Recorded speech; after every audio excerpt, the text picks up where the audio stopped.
चलिए बच्चों, अगला क्वेश्चन देखते हैं कि अगला क्वेश्चन क्या है। तो अगला क्वेश्चन है, यदि 10 अकुशल श्रमिक एक कार को 4 दिनों में समाप्त करते हैं तो कितने अतिरिक्त कुशल श्रमिकों को कार पर रखा जाना चाहिए तो अकुशल श्रमिकों की तुलना में कार को 2 दिनों में खत्म करने के लिए 2 गुना कुशल है। देखिए, क्वेश्चन की लैंग्वेज समझना है, इस क्वेश्चन में कुछ भी नहीं है। देखिए कैसे, सबसे पहले बात क्या कर रहे हैं, अकुशल श्रमिक की, मतलब जो इतना काम करने में स्किलफुल नहीं है। एक स्किलफुल है और एक स्किलफुल नहीं है, तो अकुशल मतलब जो स्किलफुल नहीं है। तो अगर हम बात करें कितने अकुशल श्रमिक हैं, तो हमने बोला अकुशल श्रमिकों की संख्या यहाँ पर दी आपको 10। ठीक है, एक अकुशल श्रमिक की क्षमता हमने कितनी मानी, m। तो हमने एक की क्षमता कितनी मान ली, m, मतलब एक अकुशल श्रमिक एक दिन में m यूनिट का काम करता है। ठीक है, अब ये काम को कितने दिन में करते हैं, तो यहाँ पर दिया है 4 दिन में, यानी कि 10 अकुशल श्रमिक किसी काम को 4 दिन में कर लेते हैं। तो कितने अतिरिक्त कुशल श्रमिकों को कार पर रखा जाना चाहिए तो अकुशल श्रमिकों की तुलना में कार को 2 दिनों में खत्म कर लें। मतलब पहले अकुशल कितने दिन में कर रहे थे, 4 दिन में, तो उसी काम को आप कितने दिन में करवाना है, आपको 2 दिन में करवाना है। और उसमें आपको कुशल भी रखना है और अकुशल भी रखना है। ठीक है, दोनों को साथ में रख के काम करवाना है। तो कुशल श्रमिक की जो क्षमता है, कुशल श्रमिक की जो क्षमता है वो कितनी है, 2 गुनी है। कितनी है, 2 गुनी है। तो देखिए, अभी हमने अकुशल की क्षमता को m माना, तो कुशल की क्षमता 2 गुनी है, तो मतलब कुशल की क्षमता कितनी हो जाएगी, 2m हो जाएगी। कितनी हो जाएगी, 2m। तो हम ये कह सकते हैं कि जो पहले अकुशल श्रमिक कितना काम कर रहे थे एक दिन में, तो आप कहेंगे सर एक दिन में इनका मल्टीप्लाई कर दीजिए, तो एक दिन में कितना आ जाएगा, 10m यूनिट काम कर रहे थे अकुशल। तो 4 दिन में 10m × 4 करेंगे, यानी कि 40m यूनिट का काम करेंगे। लेकिन बात वो नहीं है, बात ये कह रहे हैं कि अकुशल के साथ में आप कुशल को भी रख दें। ठीक है, और कुशल की क्षमता जो है वो अकुशल से कैसी है, 2 गुनी है। कैसी है, 2 गुनी है। और काम कितने दिन में हो जाना चाहिए, 2 दिन में हो जाना चाहिए। तो आप इस क्वेश्चन को ऐसे समझिए कि अगर 10 अकुशल श्रमिक एक दिन में 10m यूनिट काम करते हैं तो 2 दिन में कितना करेंगे, तो आप कहेंगे 10m × 2 यूनिट का काम करेंगे। अब यही काम हमने किससे करवाना है, तो ये हमें 2m क्षमता वाले कुशल श्रमिक से करवाना है और उनकी संख्या कितनी रखनी है, x रखनी है। कितनी रखनी है, x रखनी है। तो देखिए m से तो आपका m कैंसिल हो जाएगा, लेकिन कितने दिन में करवाना है, ये तो क्षमता हो गई, ये काम को हमें 2 दिन में करवाना है। कितने दिन में, 2 दिन में, क्योंकि कुशल जो है अकुशल कितने दिन में कर लें, 2 दिन में कर लेते जो काम को, वही हमें अकुशल से कितने दिन में, अकुशल 2 दिन में कर लेते, वही काम हमें कुशल से कितने दिन में करवाना है, 2 दिन में करवाना है वही काम को। उनकी क्षमता कितनी है, 2m है। ठीक है, तो यहाँ पर 2 से m कैंसिल हो गया, 2 से 2 कैंसिल हो गया, और 2 से ये 5 बार कैंसिल हो गया। तो हम कह सकते हैं कि x का मान कितना आ गया, 5। यानी कि अगर हम 5 कुशल श्रमिकों को 10 अकुशल श्रमिकों के साथ में रख दें तो क्या हो जाएगा, काम 5 दिनों में समाप्त हो जाएगा। तो हमारा आंसर क्या हो जाएगा, 5। किस ऑप्शन में दिया है, तो आप कहेंगे ऑप्शन डी में। किस ऑप्शन में, ऑप्शन डी में। अगर ये तरीका आपको समझ में नहीं आया तो एक तरीका और भी है, उस तरीके को आप देख लीजिए। देखिए, अगर हम बात करें कि 10 अकुशल श्रमिक हैं, अकुशल को ए से और कुशल को हम के से डिनोट कर रहे हैं। ठीक है, अगर हम बात करें ये कितने दिन में एक काम को करते हैं, तो आप कहेंगे सर ये 4 दिन में एक काम को करते हैं। कितने दिन में, 4 दिन में। तो बताइए पूरा काम कितना होगा, अगर आपसे पूछा जाए ये कितने दिन में करते हैं, तो आपने बोला कि भाई ये 10 अकुशल श्रमिक जो हैं वो कितने, 4 दिनों में किसी काम को करते हैं। तो एक दिन में ये कितना, एक दिन में एक कुशल श्रमिक अकुशल श्रमिक कितना काम करेगा, तो आप कहेंगे पहले तो देख लीजिए, एक दिन में एक अकुशल श्रमिक कितना काम करेगा, ये आप निकाल लीजिए। अकुशल श्रमिक कितना काम करेगा, तो आप कहेंगे सर 1/40, क्योंकि 10 × 4 हो जाएगा तो 40। ठीक है, पूरा काम तो एक दिन में किया गया काम 1/40 भाग। ठीक है, एक दिन में अकुशल श्रमिक का एक दिन का काम हो गया, एक अकुशल का। अब बात कर रहे हैं कि भाई कुशल श्रमिक, तो कुशल श्रमिक की जो क्षमता है, देखिए एक दिन में एक अकुशल श्रमिक का काम है, मतलब ये क्षमता आ गई। एक दिन में एक व्यक्ति द्वारा किया गया काम क्या होता है, उसकी क्षमता होती है। तो ये अकुशल श्रमिक की क्षमता हो गई। अगर हमें कुशल श्रमिक की क्षमता निकालनी है, कुशल श्रमिक एक दिन में कितना काम करेगा, तो आपको पता है कि उसकी क्षमता कितनी है, 2 गुनी है। यहाँ क्वेश्चन में लिखा है कितना, 2 गुना कुशल है। तो हम क्या कर दें, 1/40 को किससे मल्टीप्लाई कर दें, 2 से, तो उसकी क्षमता कितनी हो जाएगी, तो आप कहेंगे 1/20। कितनी हो जाएगी, 1/20। तो हम ये कह सकते हैं कि एक अकुशल श्रमिक एक दिन में 1/40 यूनिट का काम करता है। तो हमारे पास कुशल श्रमिक कितने हैं, तो आप कहेंगे 10। तो 10 एक दिन में कितना करेंगे, तो 10 × 1/40। ठीक है, ये अकुशल श्रमिकों ने काम कर लिया। अब बात हो रही प्लस। अब क्या हो रही बात, प्लस कितना काम करवाना है, तो आप कहेंगे हमें कुशल श्रमिकों की आवश्यकता है, कितने अतिरिक्त, तो हमने बोला x। तो x कुशल श्रमिक एक दिन में कितना करेंगे, तो आप कहेंगे 1/20, क्योंकि आपको पता है एक कितना करता है 1/20, तो x कितना करेंगे, x × 1/20। ठीक है, लेकिन यहाँ पूरा एक काम नहीं होगा। यहाँ पर क्या हो रहा है, देखिए पहले काम कितने दिन में समाप्त हो रहा था, 4 दिन में। तो अगर एक दिन में हम बात करें तो काम कितना होगा, 1/4। लेकिन अब यहाँ पर काम कितने दिन में समाप्त होना है, 2 दिन में। बोल रहे हैं 2 दिन में खत्म करने के लिए, तो 2 दिन में कितना काम खत्म होगा, तो आप कहेंगे 1/2। तो आपको पूरा काम किसके बराबर करना है, 1/2 के। तो 1/2 कर दीजिए यहाँ पर। ठीक है, अब इसको सॉल्व करेंगे तो 0 से 0 कैंसिल, तो ये हो जाएगा 1/4 प्लस x/20 बराबर में कितना, 1/2। देखिए 2 पूरे में से कॉमन लेके अगर आप काटेंगे तो 2 से ये 10 बार कट जाएगा, 2 से ये 2 बार कट जाएगा। ठीक है, तो अब यहाँ से वैल्यू आपकी क्या निकलेगी, यहाँ से वैल्यू आपकी क्या निकलेगी, ये तो माइनस में जा रही है वैल्यू, क्या बात है। ठीक है, यहाँ पर वैल्यू क्या आ रही, आपकी माइनस में आ रही है। 1/2 उस तरफ जाएगा तो माइनस में नहीं, अच्छा 1 बचेगा ना उस तरफ। ठीक है, ये x बटे कितना हो जाएगा बेटा, 10 हो जाएगा, और माइनस में कितना, 1 - 1/2 हो जाएगा। तो ये आपका 1/2 आ जाएगा। 2 से ये कितने बार कट जाएगा, 5 बार। तो x की वैल्यू कितनी आ जाएगी बच्चों, 5 आ जाएगी। तो इस तरीके से भी आप इक्वेशन बना के कर सकते हैं। आई थिंक आप इक्वेशन ना बनाएं, इस तरीके से करें तो आपके लिए ज़्यादा सुइटेबल रहेगा। ठीक है, तो चलिए बढ़ते हैं अगले क्वेश्चन की तरफ। देखते हैं भाई अगला क्वेश्चन क्या है।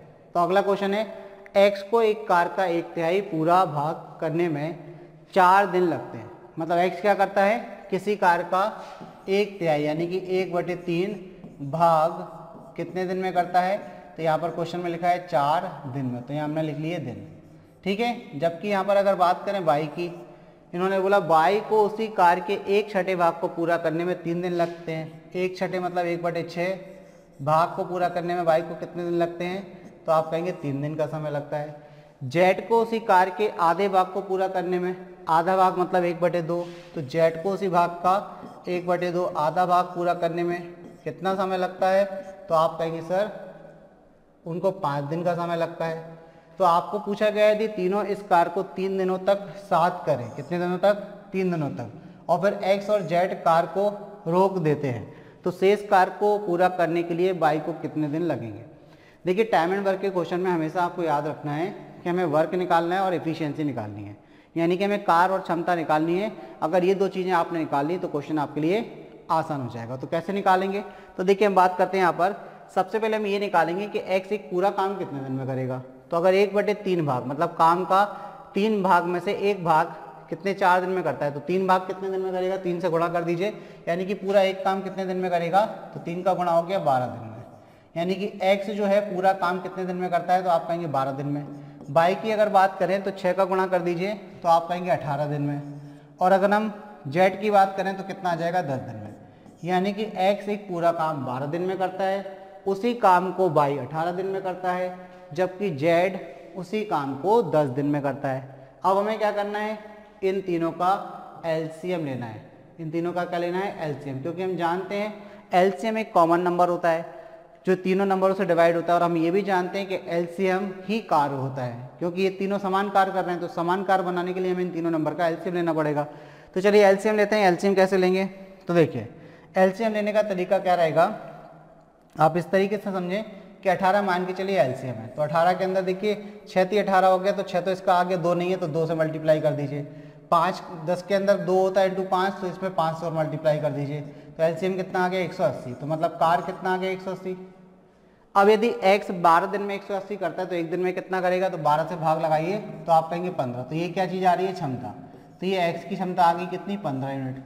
मतलब x एक दिन में 15 यूनिट का काम करता है। तो चलिए y कितना करता है, तो 18 से भाग लगा दीजिए, तो आप कहेंगे 10, और z कितना करता है, तो आप कहेंगे 18। ठीक है, अब इन तीनों ने कितने दिन तक काम किया, तो यहाँ लिखा है यदि तीनों इस कार्य को 3 दिन तक साथ मिलकर करते हैं, तो बताइए x plus y plus z एक दिन में एक साथ कितना काम करते हैं, तो आप कहेंगे सर 15 प्लस 10 प्लस 18 कितना हो जाएगा, 18 और 15 तो हो गया आपका 33, 10 43, तो एक दिन में कितना करते हैं 43, तो 3 दिन में कितना करेंगे 3 से मल्टीप्लाई कर दीजिए, तो 9 और 12 129। अब देखिए 129 यूनिट का काम ये तीनों मिलकर कितने दिन में कर लेते हैं 3 दिन में। 180 में से कितना काम हो गया 129, तो हम अगर बोले कि शेष कार्य कितना रह गया, तो शेष कार्य निकालने के लिए क्या करोगे आप, तो आप कहेंगे सर 180 में से 129 को क्या कर दीजिए माइनस कर देंगे, तो 10 - 9 1, 3 माइनस होगा 8 में से तो 5, यानी कि 51 यूनिट का काम शेष रह गया। अब ये काम किससे करवाना है आपको, ये काम किससे करवाना है, ये देखिए 3 दिन के बाद x और z ने काम छोड़ दिया, मतलब x ने और z ने इन दोनों ने काम छोड़ दिया। तो अब काम कौन करेगा, तो आप कहेंगे सर ये काम जो है y करेगा। तो y शेष कार्य को कितने दिन में पूरा करेगा, तो देखिए दिन कैसे निकलते हैं, दिन निकालने के लिए y के दिन निकालने ना आपको कि y कितने दिन में करेगा, तो पूरा काम कितना बचा, तो आप कहेंगे 51 कार्य बटे क्षमता, y की क्षमता कितनी है, तो आप कहेंगे 10, तो ये आपका आंसर आ जाएगा। 10 से भाग लगाएंगे तो आप कहेंगे 5.1 दिन, यानी कि 5.1 डेज में क्या कर लेगा 22 शेष कार्य को पूरा कर लेगा। तो किस ऑप्शन में दिया है, तो आप कहेंगे ऑप्शन डी हमारा आंसर है। ऑप्शन डी क्या हो गया, हमारा आंसर हो गया। आई होप आपको ये सेशन समझ में आया होगा। जितने भी क्वेश्चन आपको ये आज 10 से क्वेश्चन हमने कराए हैं, जो हमारा कांस्टेबल का पेपर था कब का, तो आप कहेंगे 20 अगस्त 2017 का मॉर्निंग शिफ्ट का जो पेपर था, इसके 10 क्वेश्चनों का डिस्कशन हम पहले कर चुके हैं। अब ये आगे के 10 क्वेश्चन थे, उनका डिस्कशन हमने किया, यानी कि हमने पहले 1 से 10 तक किया, फिर हमने 11 से 20 तक के क्वेश्चनों को देखा कि किस टाइप के क्वेश्चन पूछे गए। तो आप देखना कि एक आधी दो क्या था जो क्वेश्चन जो मॉडरेट लेवल क्या है, टाइम एंड वर्क से 2 या 3 क्वेश्चन आए हैं, औसत से 2 या 3 क्वेश्चन आए हैं। तो इस तरीके से हमें एक आइडिया मिल गया कि भाई लास्ट ईयर किस टाइप के क्वेश्चन पूछे गए थे, ठीक है ना। तो चलिए, अगर ये आपको वीडियो अच्छा लगा तो आपको क्या करना है, आपको नेक्स्ट वीडियो के लिए तैयार रहना है। नेक्स्ट वीडियो जल्दी आएगा, तो उसको भी आप देखें और फिर एक और आइडिया ले कि भाई आगे किस तरीके के क्वेश्चन और पूछे गए थे। 21वां क्वेश्चन आपके पास था, एक चोर प्रातः 10 बजे एक कार चुराता है और इसे 60 किलोमीटर प्रति घंटे की चाल से चलाता है। चोरी का पता प्रातः 11 बजे चलता है और मालिक एक अन्य कार में रवाना हो जाता है। चोर को दोपहर के 12:30 बजे में पकड़ने के लिए मालिक को कार किस चाल पर चलानी चाहिए। अब देखिए क्वेश्चन कुछ इस तरीके से कि मान के चलिए कि 10 बजे सुबह क्या हो गया, एक चोर गाड़ी लेकर भागा। अब गाड़ी लेकर भागा तो किसी ना किसी स्पीड से तो वो भगाएगा। तो यहाँ पर लिखा है कि भाई चोर जो है वो 10 बजे कार को चुराता है और 60 किलोमीटर प्रति घंटे की चाल से भगाता है। अभी चोरी का पता कब चलता है भाई, 11 बजे, मतलब 1 घंटे बाद। तो इसका मतलब क्या है कि 1 घंटे तक चोर ने गाड़ी चला ली। अब 1 घंटे तक चला ली तो मतलब क्या है, वो 60 किलोमीटर प्रति घंटे की रफ्तार से गाड़ी को चलाता है। तो 1 घंटे में कितना जाता है, वो 60 किलोमीटर। तो अगर हम ऐसा मान के चलें कि 11 बजे मालिक को पता चला, मालिक के लिए हम M लिख रहे हैं और चोर के लिए C लिख रहे हैं, तो चोर और मालिक के बीच में कितना फासला हो गया, तो आप कहेंगे सर 60 किलोमीटर का फासला हो गया।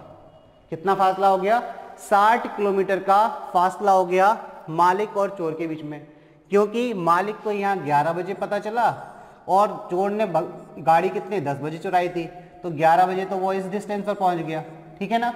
अब ये बोल रहे हैं कि 12:30 बजे मालिक जो है वो चोर को पकड़ ले। अभी भी देखिए 11 से कितने घंटे बाद, 1.5 घंटे बाद पकड़े, तो इसका मतलब अभी 1.5 घंटे गाड़ी और चलाएगा चोर। तो अब आप बताइए कि अगर वो 1 घंटे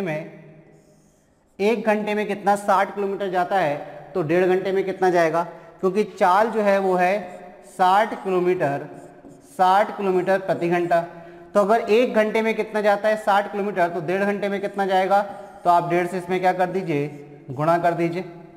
तो 2 से कितने बार कटेगा, आप कहेंगे सर 30 बार, और 30 दिया कितना हो जाएगा, आप कहेंगे 90 किलोमीटर। मतलब 1.5 घंटे में अभी वो 90 किलोमीटर और भाग जाएगा। तो अगर यहाँ पर चोर था तो अब कहाँ पहुँच जाएगा, चोर यहाँ पहुँच जाएगा। और अब जो टोटल फासला है वो कितना है, 90 किलोमीटर और 60 किलोमीटर। तो टोटल फासला कितना है मालिक और चोर के बीच में, तो आप कहेंगे सर 150 किलोमीटर।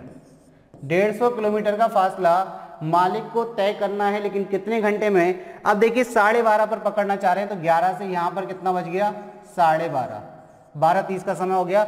यानी कि 11 बजे से 12:30 पर पकड़ ले, यानी कि 1.5 घंटे में, 3/2 घंटे, यानी कि 1.5 घंटे में मालिक चोर को पकड़ ले। तो 1.5 घंटे में मालिक को कितनी दूरी तय करनी है, तो आप कहेंगे सर 150 किलोमीटर की दूरी तय करनी है। तो चाल कैसे निकालते हैं, तो हम जानते हैं भाई चाल क्या होती है, तो आप कहेंगे सर चाल होती है दूरी बटे समय, यानी कि दूरी और समय का जो अनुपात होता है वही चाल कहलाती है। तो अगर हम दूरी देखें कितनी दूरी तय करनी है मालिक को, तो आप कहेंगे सर 150 किलोमीटर की दूरी तय करनी है। समय कितना है, तो उसको 1.5 घंटे में तय करनी है, 3/2। 3 से ये कटेगा कितने बार, तो आप कहेंगे सर 50 बार। 2 का गुणा 50 से हो जाएगा ऊपर जाके, तो हो जाएगा 100 किलोमीटर प्रति घंटा। यानी कि मालिक यदि 100 किलोमीटर प्रति घंटे की रफ्तार से भागता है तो 12:30 बजे क्या कर लेगा, वो चोर को पकड़ लेगा। तो किस ऑप्शन पे टिक कर देंगे आप, 100 किलोमीटर प्रति घंटा, ऑप्शन डी में दिया हुआ है हमारे। तो हमारा आंसर क्या हो जाएगा, ऑप्शन डी हमारा आंसर हो जाएगा। आई होप आपको बात समझ में आई। तो चलिए देखते हैं कि अगला क्वेश्चन क्या पूछा गया था। नेक्स्ट क्वेश्चन है क्वेश्चन नंबर 22। कच्चे तेल के मूल्य में वृद्धि के कारण भारत में पेट्रोल की कीमत 10% बढ़ जाती है। ठीक है, कितनी बढ़ जाती है, 10%। वृद्धि से पहले कीमत 70 रुपये प्रति लीटर थी। वृद्धि से पहले कीमत कितनी थी, 1 लीटर 70 रुपये में आता था। श्री खन्ना अपने काम के लिए एमजी रोड से इलेक्ट्रॉनिक सिटी तक हर दिन अपनी कार में जाते हैं।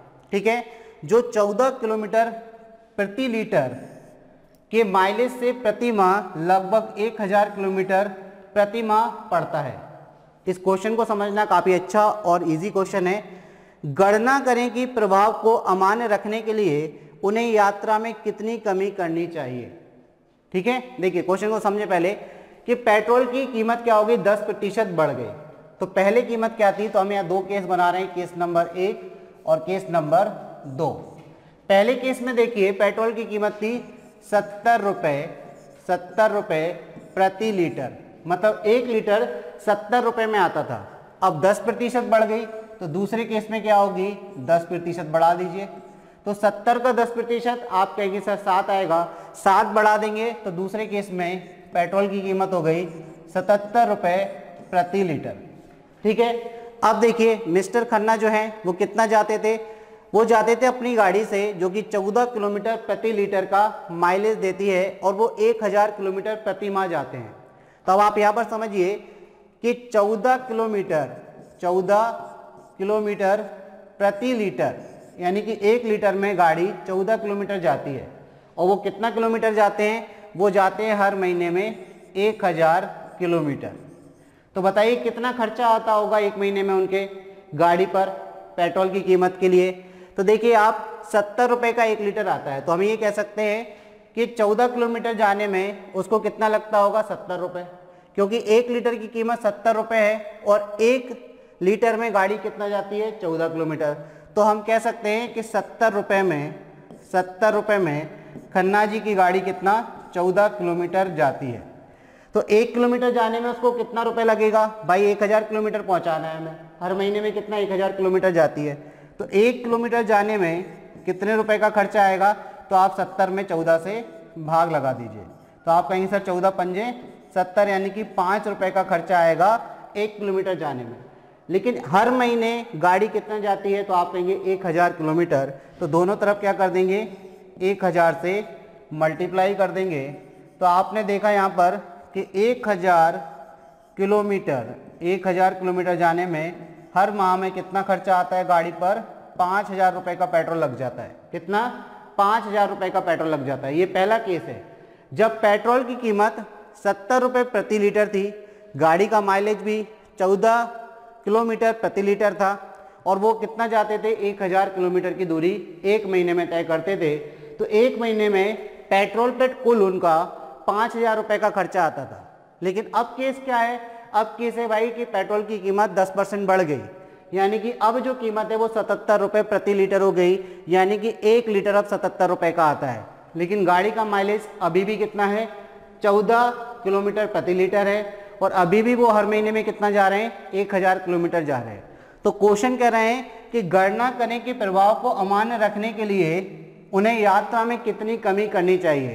तो किस चीज़ का प्रभाव अमान्य रखना चाह रहे हैं, ये चाह रहे हैं कि पैसे हमारे 5000 ही खर्च हों, तो वो यात्रा में क्या कर दें, कितनी कमी कर दें, आपको ये बताना है।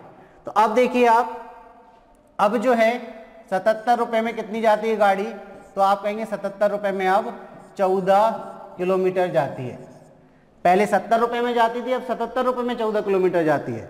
तो अब आप बताइए कि अब 5000 रुपये में कितने किलोमीटर जाएगी, तो 1 रुपये में कितनी जाएगी, तो पहले आप एक एक नियम लगा दीजिए। 1 रुपये में जाएगी 14/77 किलोमीटर। तो हमें कितने रुपए में पहुंचाना है भाई, क्योंकि अमान्य रखना है किस चीज को, प्रभाव को अमान्य रखना है, मतलब पैसे का खर्चा नहीं बढ़ना चाहिए। पहले 1000 कितने 5000 खर्च होते थे 1000 किलोमीटर जाने में 1 महीने में, अभी भी कितना खर्च होना चाहिए 5000 रुपये। तो किलोमीटर कुछ वो कम कर देंगे, तो वो किलोमीटर देखना है कि कितना कम करना है। तो यहाँ 5000 किलोमीटर करने के लिए हम क्या करेंगे, 5000 रुपये करने के लिए 5000 से मल्टीप्लाई कर देंगे।